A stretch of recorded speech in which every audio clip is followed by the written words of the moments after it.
समझदारी से पिटाई की। किसी गांव में 4 मित्र रहते थे। चारों की इतनी घनी मित्रता थी कि वह हर समय एक साथ ही रहते थे। कहीं भी आना जाना होता तो वह चारों साथ ही आते जाते और खाते बैठते। जो भी बातें होती वे चारों एक साथ ही करते।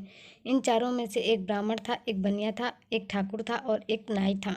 लेकिन इन चारों में कभी भी जाति को लेकर कोई भी भेदभाव नहीं होता था। इन चारों में गजब की एकता थी। अपनी एकता के चलते ये चारों अपने गांव के किसानों को भी बहुत परेशान किया करते थे। जब भी इनका मन करता ये चारों किसानों के खेतों में जाकर इनका जो भी मन करता वह उखाड़ कर खाने लगते हैं। कभी गन्ने तो कभी चने तो कभी हरी सब्जियां। एक दिन इन चारों ने एक किसान के खेत में जाकर गन्ने उखाड़ लिए और वहीं बैठकर उन गन्नों का स्वाद लेने लगे। तभी खेत का मालिक किसान आया और उन चारों को देखता है कि वह उसी के खेत से गन्ने निकाल कर बड़े आराम से चारों बिना किसी के डर के बैठे वहीं पर गन्ना खा रहे हैं।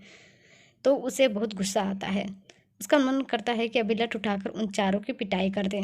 लेकिन वह सोचता है कि इन चारों के आगे मैं अकेला कमज़ोर पड़ जाऊंगा। यह चार है और मैं अकेला इन लोगों का कुछ नहीं कर पाऊंगा। तो वह एक उपाय सोचता है। वह चारों के पास जाता है, ब्राह्मण के पांव छूता है, ठाकुर साहब की जय जयकार करता है, बनिया महाजन से राम राम जोहार और फिर नाई से बोला, देख भाई, ब्राह्मण लोग तो धरती के देवता हैं, ठाकुर साहब तो सबके मालिक होते हैं, अन्नदाता होते हैं, महाजन जी सबको उधारी देते हैं, यह तीनों तो बड़े हैं और श्रेष्ठ भी। इन तीनों ने गन्ने उखाड़े तो उखाड़े, पर तू क्या है?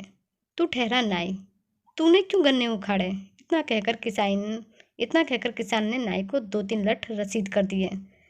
बाकी तीनों दोस्त कुछ नहीं बोल सके, क्योंकि किसान ने तो उनकी प्रशंसा कर दी थी, इसलिए वह कुछ नहीं बोल पाते हैं। लेकिन जब किसान बनिए के पास जाता है और कहता है, तू साहूकार होगा तो अपने घर का होगा, पंडित ठाकुर तो नहीं है ना जो तूने गन्ने उखाड़े? इतना कहकर किसान ने बनिए को भी 2-3 लठ अच्छे से जमा दिए। किसान की ऐसी हरकत देखकर पंडित और ठाकुर भी कुछ नहीं बोल पाते हैं। फिर किसान ठाकुर जी के पास जाता है और कहता है, मैं मानता हूँ कि आप सबके अन्नदाता हैं, पर किसी का अनाज चोरी करना तो गलत बात है ना। पंडित जी, लोगों की बात अलग होती है, उनके हिस्से में जो भी चीज़ चली जाती है उसे दान पुण्य मान लिया जाता है, लेकिन आप क्यों उनके चक्कर में पड़ गए हैं? यह कहकर किसान ने ठाकुर साहब को भी 2 लठ रसीद कर दिए। इस बात पर भी पंडित जी कुछ नहीं बोलते हैं, क्योंकि किसान ने तो पंडित जी की बड़ाई कर दी थी। नाई और बनिया अभी तक अपनी चोट को सहला ही रहे थे। जब ये तीनों पिट गए तो किसान पंडित जी के पास आकर कहता है, माना अब जमीन के देवता होंगे, इन तीनों के नेता भी होंगे, गुरु भी होंगे, तो क्या आपको छोड़ दूं? ऐसा तो नहीं हो सकता है ना, यह तो गलत होगा इन लोगों के साथ। मार खा चुके तीनों ने कहा, हाँ हाँ, पंडित जी को भी दंड मिलना ही चाहिए, वह भी हमारे साथ इस काम में बराबर के भागीदार थे, तो पंडित जी को क्यों छोड़ा जाए? तुम पंडित जी को भी पीट दो। फिर क्या था, किसान ने पंडित जी को भी पीट दिया। इस तरह किसान ने चारों को अलग अलग तरीके से अलग अलग कारण बताकर उनकी पिटाई कर दी और यह कुछ नहीं बोल सके। इसके बाद ये चारों एक साथ कभी भी नहीं दिखाई पड़े। अक्सर आप लोगों ने कभी ना कभी किसी जानवर पर पत्थर तो मारा ही होगा।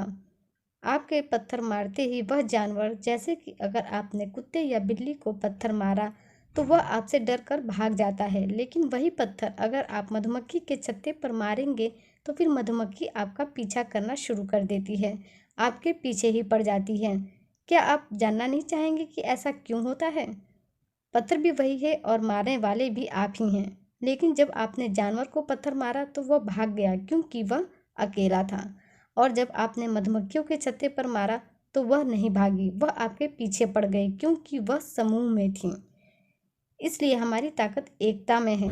संभव हो तो एक समूह में रहे, संयुक्त रहे और संगठित रहे और एक दूसरे की ज़रूरत में सहभागी बने। दोस्तों, आपको मेरी आज की कहानी कैसी लगी कमेंट करके ज़रूर बताइएगा। ऐसी ही कहानियों के लिए हमारे चैनल को सब्सक्राइब कर लीजिए। धन्यवाद।